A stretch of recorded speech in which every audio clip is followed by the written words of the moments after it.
Thanks for staying with us. Muhammadu Buhari, the former president of Nigeria, has passed away at the age of 82 in a London hospital. According to his spokesperson, Garba Shehu, who confirmed the development on Sunday with a statement that read, "The family of the former president has announced the passing on of the former president Muhammadu Buhari, GCFR, this afternoon in a clinic in London.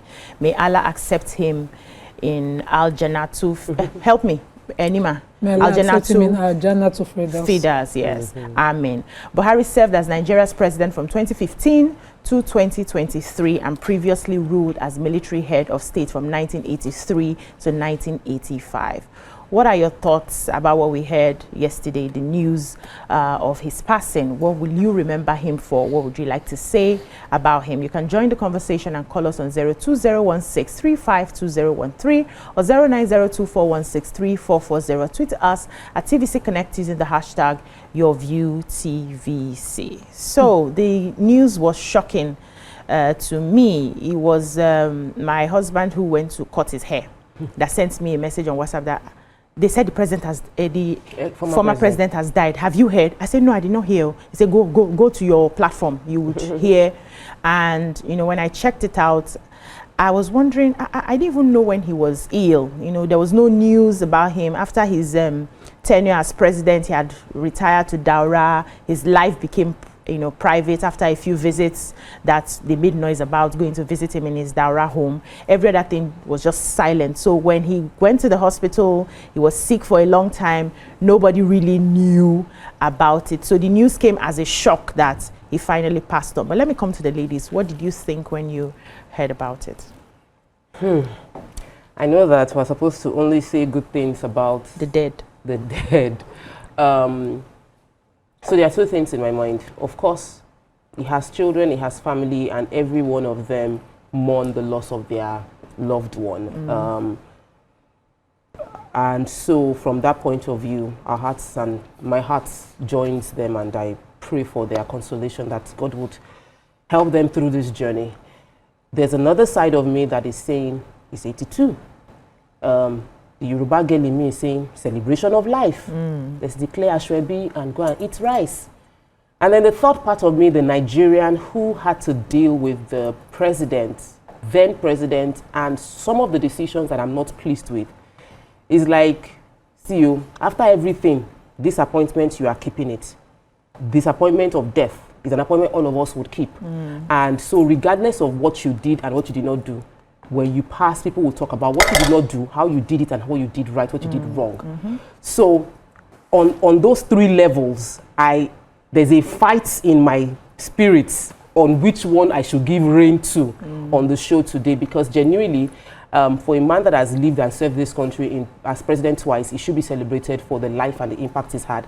But for someone who sat under the administration for 8 years and felt there were many things that could have been done better, I can't just sit still and just be celebrating in good conscience. So I'll pass the baton for now. Let the battle continue. Yeah, so you now pick the side you want to be on. You can even touch on the three sides when we come back to you. Nima. Thank you. Okay. I feel very sad for his family. You know, President Buhari looks to me like a very compassionate father. You'd see during his time in office very beautiful pictures of his girls. And in Islam, when you have girls, you have Jannah. That's the meaning. You raise them properly, you care for girls, you have Jannah. And so he had that very beautiful relationship with his daughters. And I saw a video earlier today of his daughters at the hospital when it was announced. One of them had to come outside to cry out, to scream, to release some pain, and I felt broken just seeing that. You know, I've experienced grief, and I don't think it's a joke. I think it is very immature of anyone to joke about it or mock someone at this time. If you were giving Nigerians, if you were giving your highest revenge for somebody that you think has erred you, what would it be? He is dead. That's the appointment all of us have. After that, you know, so may God heal people. You know, we go too far. Twitter was not friendly. He was a human. He had his dreams. You know, I feel personally that President Buhari wanted the democratic office for several reasons. You know, he had to be removed from office through a coup by President Babangida, head of state then. Military regime. Under the military regime. Yeah. And when he was in office then, he had this total anti-corruption fight. As a young person, he didn't get to full, to naturalize, to live through it or carry it out completely because of the coup. And so he wanted to come back to office, but it's the democratic regime that he came under. So all that corruption fight, he will be met in court several times, which was, and as a lawyer, I must accept that litigation stalls and, impedes a lot of progress. We will sit here sometimes when we see someone, we say, just kill the person, we will sit as jury, judge everything. But in the democratic regime, you will follow due process. You will refer to the National Assembly. States will have their say. Constitutional review alone needs a 2/3 majority for major reviews. And state houses of assembly will have a say. It's the most cumbersome form of government.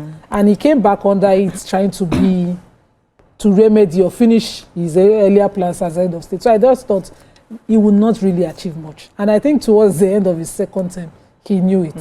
He was a calmer person, just sit down and leave everybody to face it on their own, which we are seeing today. So he's a human.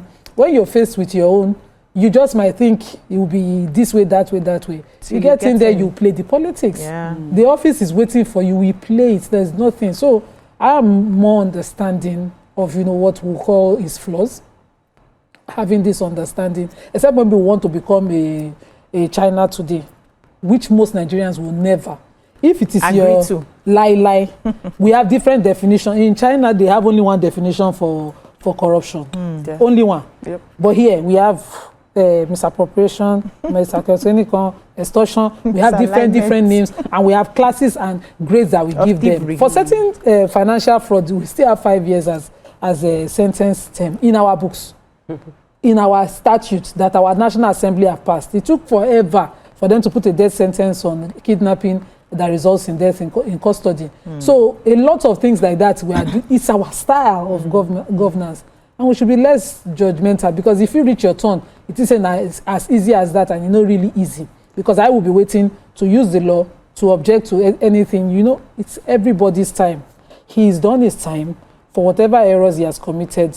I hope Allah is merciful, because in the afterlife, you need that mercy. We believe as Muslims that it's a transition period. The grave is a waiting room of judgment starting immediately. So prayers, your causes don't matter, it will go back to you, really. His children, must live righteous lives following his death, and they must pray for him. Their prayers can change a lot of things for him. That's all that matters. Yeah. And so that's it for me. Mariam.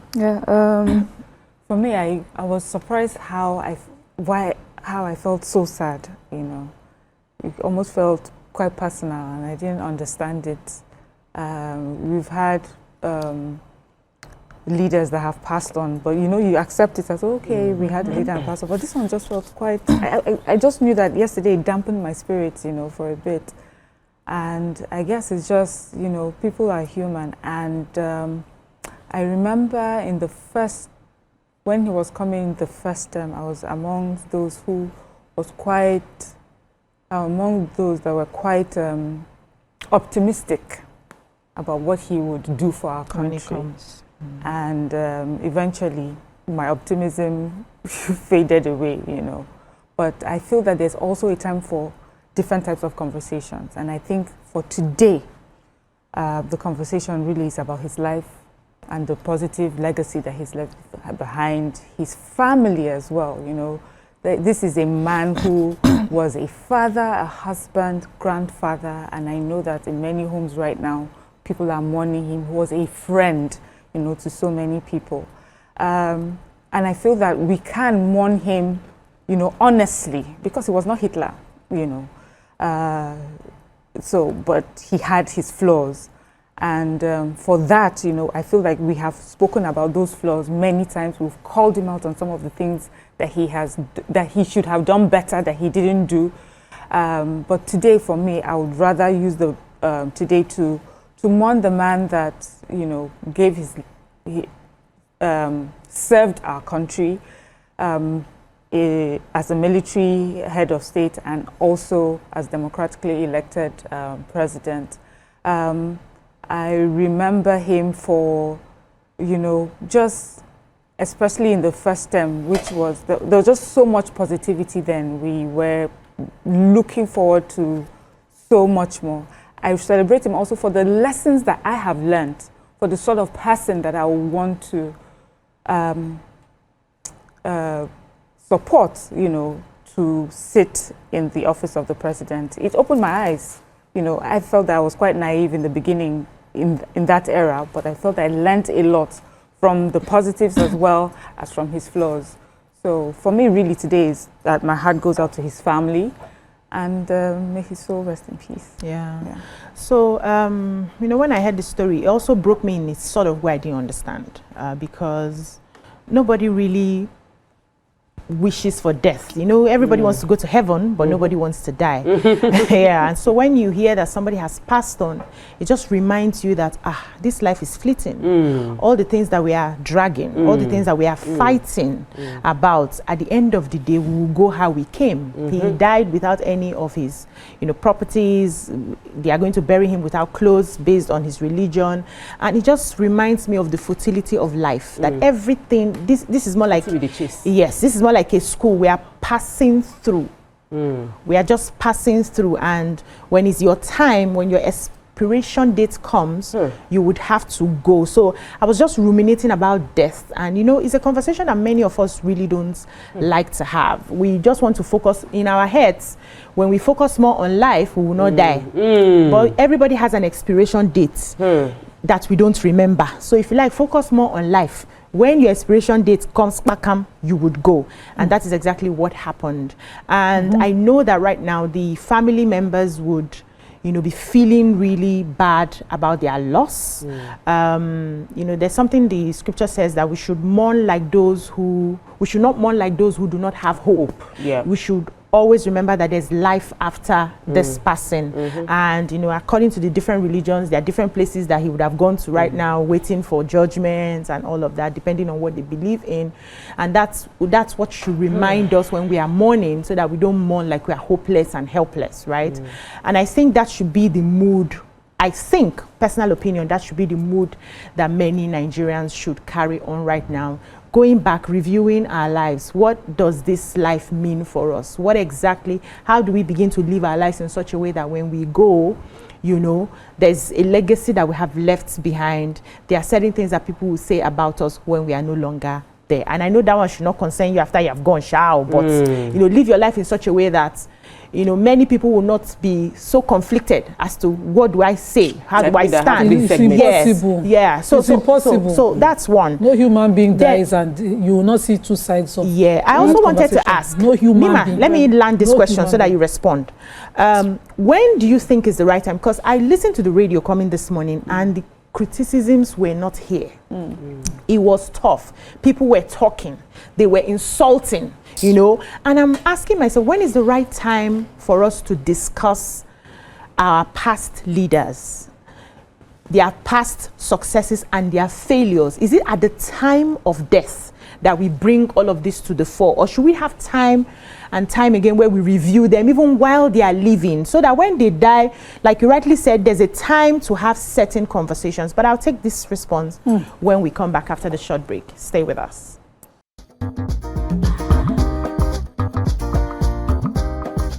Stay tuned. Your View will be right back. Thanks for staying with us. So we're still having this conversation, and I'd like our callers to, you know, call in and tell us what they think, and mourn with the family of the former president who just passed away. And I asked a question before we went on a short break. I was asking, when is the right time to make a review of the failures and the successes of somebody before the person dies? Or is it at the death, when we're talking about someone who has just passed on, when, you know, the family members are mourning, you know, people are down emotionally, there's grief in the air? Is it the right time to begin to, you know, list all the bad things that particular person has done? So there's a popular quote by William Shakespeare. Really? Yeah. I did not know it was even by William Shakespeare, but I knew the quote. Okay. So it says, the evil that men do live after them, and the good is often interred in their bones, but the evil that they do lives after them. So it's impossible that the evil that has been done will not be spoken of. There is no, because I am naturally wired diplomatic and because I am well brought up, I would never insult or curse anyone based on my personality. I would not, even if you do me evil, I will not insult you or curse you. I leave you to your fate. So the comments out there, those that are insulting the late president, those that are cursing him, I feel that it is extremely misguided and it is wrong. You don't need to. You are alive. Right, you have the opportunity to write your own story. He has written his own. He has ended it. He has gone to face his judgment. You take what you have and write a good story for yourself. Don't bother cursing the late president. Don't bother insulting the late president. He has done his own. What he has done, he has done. What will you do with what you have? That is what is important. So I don't believe that it is when the president has died, I will not start insulting and bashing. That's not a prescription that works for anything. It might relieve your tension or pressure at the moment, but it doesn't serve any purpose. Yeah, let's take a caller. We have a caller on the line. Good morning. Are you there? Good morning. Good morning, sir. Doctor, hello. She can hear you. Doctor, you see, you have said it all. Okay. Thank God. As me as a prophet, what I read in the Bible said, try your best and leave the rest. So you cannot do all. Our former president, the late Muhammadu Buhari, has tried his best. I remember in 1985, I was in secondary school when he introduced why against indiscipline. Yeah. Why against indiscipline? It corrects so many things in the country then. And when he was the president, as a civilian president, he introduced fight against corruption. And he said if corruption does not he said, you don't kill corruption, corruption will kill you. Corruption will fight back. So that is about what he has done right about his own life and on the country. You see, people who talk, the people who always talk, whether you are alive, whether you are dead. So cannot even do their own, they can't do their family. How much more talk of the country? So cannot, even the country is too big. We're talking about people, somebody's home. They cannot rule their home. They cannot rule their family. They cannot even take care of their home. So how much more a country? A full country. With blessed memory, God will give him more rest. God will give the family the fortitude to bear it. I pray that everything that we do, God should help us and give us more knowledge. Thank you very much. God bless you. Thank you, Happy sir. New Week. Thank you for your contribution. So, failure of policies are human factors. They are human errors. You are in office, maybe for an action you have taken or an omission that you have, failed to do, things will happen. Things go wrong. Things go wrong. But did you outrightly carry gun, rob, steal, maim, kill? No. You might not have been able to know or make your policies, and the kind of government we still run is one that you rely on your eyes on the ground. If your eyes on the ground, I remember President Buhari instructing the commissioner, the IG of police at the time, to take his headquarters to one of the insecurity Borno, and we are angry that he didn't follow up because we later found the IG somewhere else in Abuja. Nima, can I pause you a minute? Take Abiodun and come back to you. Yes, please. Abiodun, are you there from Ikorodu? Good morning. I'm with you. Good morning. Good morning. Hello. We can hear you, ma'am. Okay. Good morning, everybody. Good morning, ma'am. I would like to go with what my sister, Sister Emma said, which is Islamically, you don't start writing out the wrong of the day. And personally, when I heard about this person last week, I was totally broken because I know what it is to do the most of the next. I lost my mom 3 weeks today. And the thing is, it's a pain that you can never comprehend. Buhari never came to us like somebody that is without sin. He felt he could handle it the way he did it. during the military era. Yeah. But unfortunately, it met so many obstacles that people wanted to break him. Because if you look at it, his second term, he actually allowed everything to go the way we want it, not the way he wanted it. So going on Twitter and seeing the way these Gen Zs and some adults are even talking about the dead, like my people would say, and it's not take one thing or it should all be conscious of the fact that someday we are going to die. And what are people going to say about us? We know what is that. We can talk about Buhari because he came out to rule us. Do you know what some people are doing behind closed doors and they're coming out to participate others and to judge others?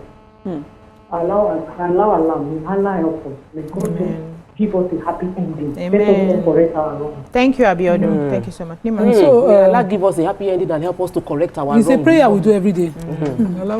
Let me not be doing prayers on the show. So we do it every day. Happy ending, a good death. Be able to correct your a good death. We do it every day. And President Buhari at the time had instructed the IG, who is trained in security, to resume somewhere in Benue as his headquarters at the time. We took the papers a few weeks after, and we found the IG somewhere else.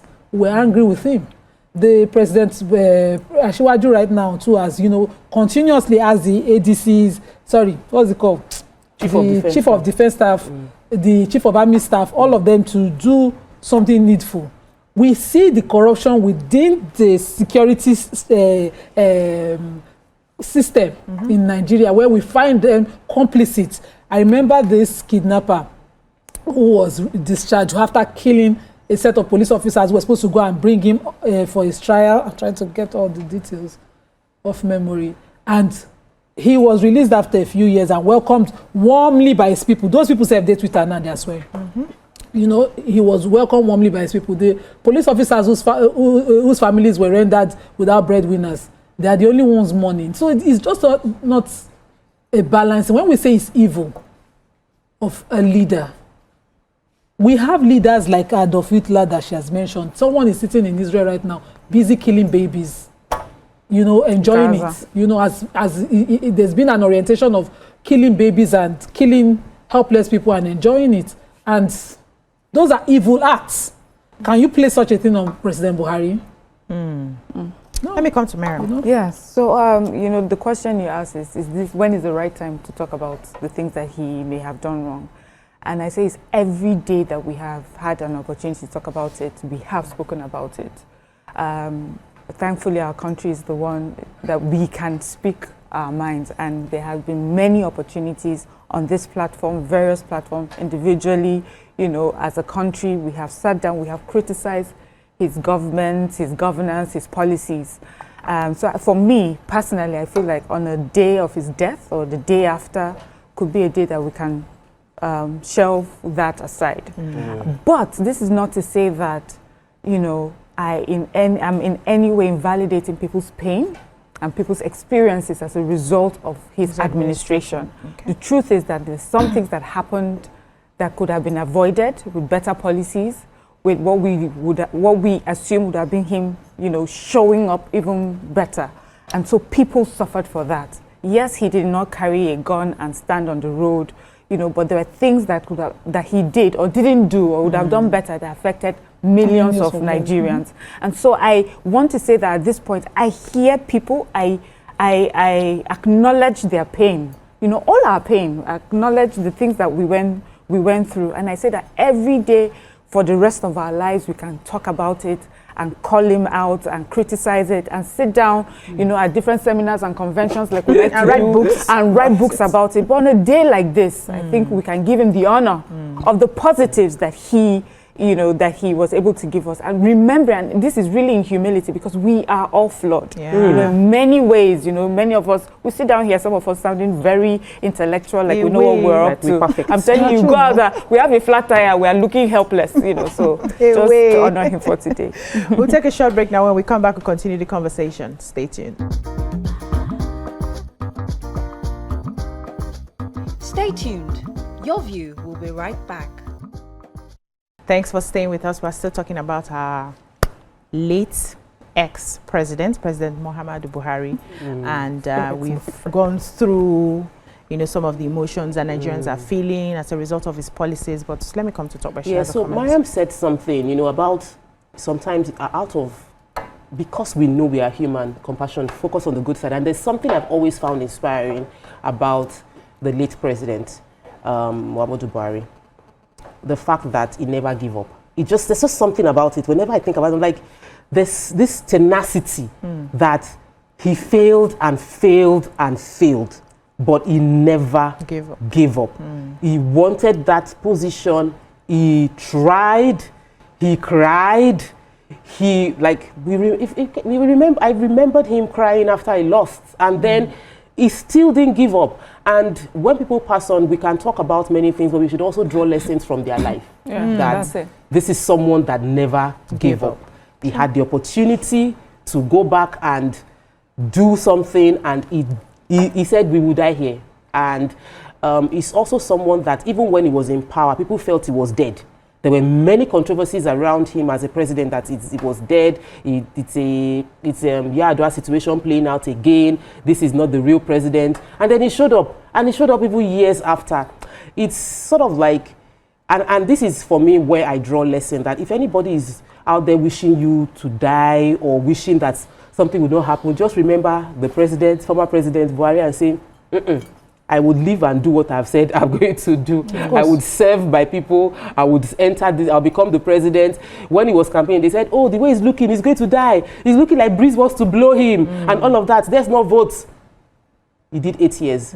So for me, the lesson is a bit more tenacious. If you want something, stick to it.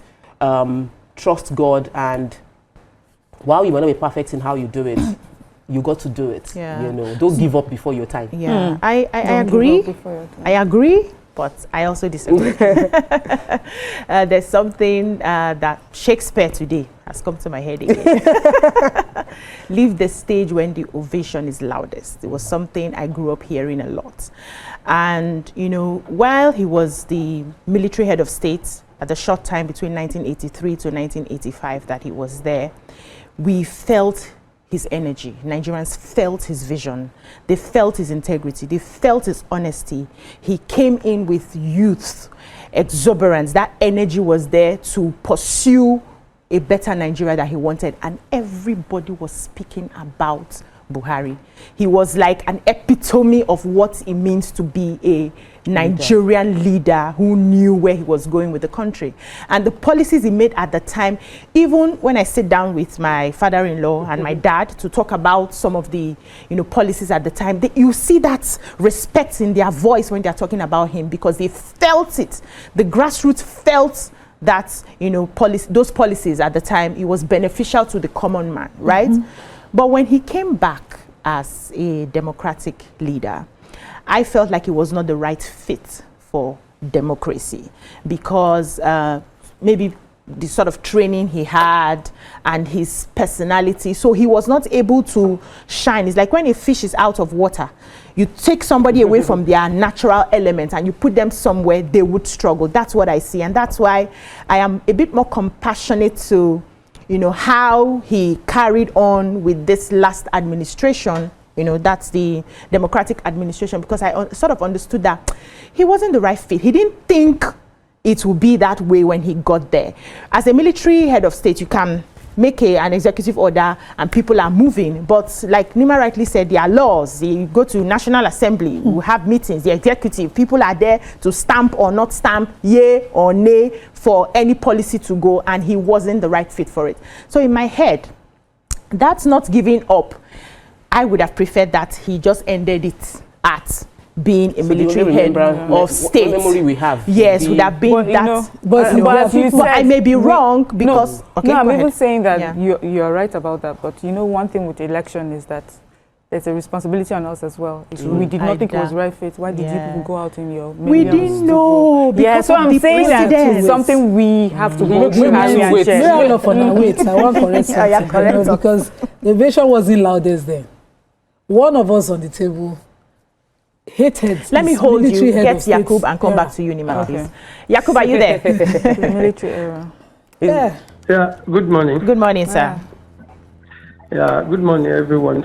Morning. Good morning. First and foremost, my condolence goes to Baba Buhari's family. May God Almighty Allah forgive him and forgive him and all his shortcomings. Because, Obi, yes, you had a question earlier that what is the right time to talk about someone, maybe the good side of the person or the other way around. Yeah. I think you can talk about anybody at any time. Okay. That is why Quran says that you must do good, so that even when you are no more, people will talk about you. So that is why we can talk about the bad and the good side of anybody. But for me, Baba Buhari did well. He did well to the extent that He knew how. you know, the illness that he had during the first time is so affect his government as at that time. You know, almost 2 years. It's not around. All the ministers just do whatever they like. But the only thing that time I was told that he would do, even one of his cabinet, the woman, I think the woman has already passed away as well. Even that woman in that cabinet against the government, Baba Buhari left her to the end of the tenure. See, for me, Baba Buhari thought that coming to politics, it would be like a military era. That is his own mind. He believed that when he came in, he can do whatever he likes. Sister Anima said something earlier. I didn't mean that Baba Buhari came in as a military general as it is was then, 98 something. He could have performed better than this. But democracy, I can tell you guys for free. Even if we go bring Obama or anybody that we thought in this world that they can be able to perform very well, bring them to this country as it is today with our constitution that we are running. The person will do a lot if he wants to achieve anything, because they will be taking him to court every time. If he wants to do something, they will. Thank you so much, Yakub. So I wanted to respond that, you know, on this table, YK had very terrible memories of him as head of state. Oh. Yes. And, you know, she vehemently would not partake in that voting. So when was the loudest ovation? People of those days who did not, exactly. You cannot satisfy everybody. And me, as close as I am to YK, I wanted change. I voted in 2015, I campaigned, I carried it on my head, and she would look at me, worry people. She would do, yes, so I don't know how you want to satisfy everybody. I know that from the books of history that I read, as loving as we are of the Prophet Muhammad Sallallahu, at the time of his death, there was criticism, division. Some people were so loyal, they did not even know who God was again. They wanted to worship the human that died. And so his successor had to be saying, don't forget he's human and that Allah is God. And, you know, a lot of things. So there's no perfect leader anywhere in the world as far as I'm concerned. Yeah. Whenever you are there, you will defend your policies. There's no you will defend your errors. You will explain it. But when you don't die, you can't do that. So it's you and God, though. Because you see, one thing that we must clear about, none of us will sit on that judgment table. You see that your enemy that you ate, you are not the one that will judge that person. From today to tomorrow. The person that we think will meet in paradise, we'll go and meet the person in hellfire. You that you want to meet the person there, wait till you do reach there. You know? A lot of, we cannot. We have our last caller on this topic from Bariga. Good morning. Are you there? Hello. Good morning. Good morning. Good morning. God bless you all. Thank you. Thank you. My contribution this morning for what happened, I pray that may soul rest perfect former president. And what I want to say is that the leaders that are still ruling, that are alive, should nothing. They should rule with the fear of God. And that reminds me of late President Nelson Mandela. He was in prison for several years. And he came out, was supposed to say, oh, let me sit tight and rule because I suffered for it. I think he did 1 year and handed over for others to take over. That shows a great man, a man that considers that his country should move forward. No matter what we say now, they said, show me your friend, then I will tell you who you are. Yeah. I'm just saying that those who are in power today should go back to the drawing board, because one's mistake death comes in. You can't escape. You are well. Whatever you achieve in life becomes useless. Thank you. Thank you so much. We have to conclude this topic. I'm just realizing that no matter what we do, we will still die. Nobody's getting out of here alive. You're not just realizing that. Nobody's getting out of here alive. So we need to be very true to our purpose and our convictions, because people would always have different things to say. So it's the side that you show me that will give me an idea of who you are. Yes. So I can stand here now and say, okay, what do you think of me? And three of you will say different things based on the different sides that we see. But the most important thing is, was I true to my purpose? Was I true to myself? And that's where we're going to, end this topic today. So we wish the family of ex or former President Muhammadu Buhari the best at this point in time. We extend our condolences to them, and we pray that Nigerians would, send in their love and compassion even in the time of mourning. That's all we can take on this segment. When we come back, we'll move on to yet another segment. Stay with us.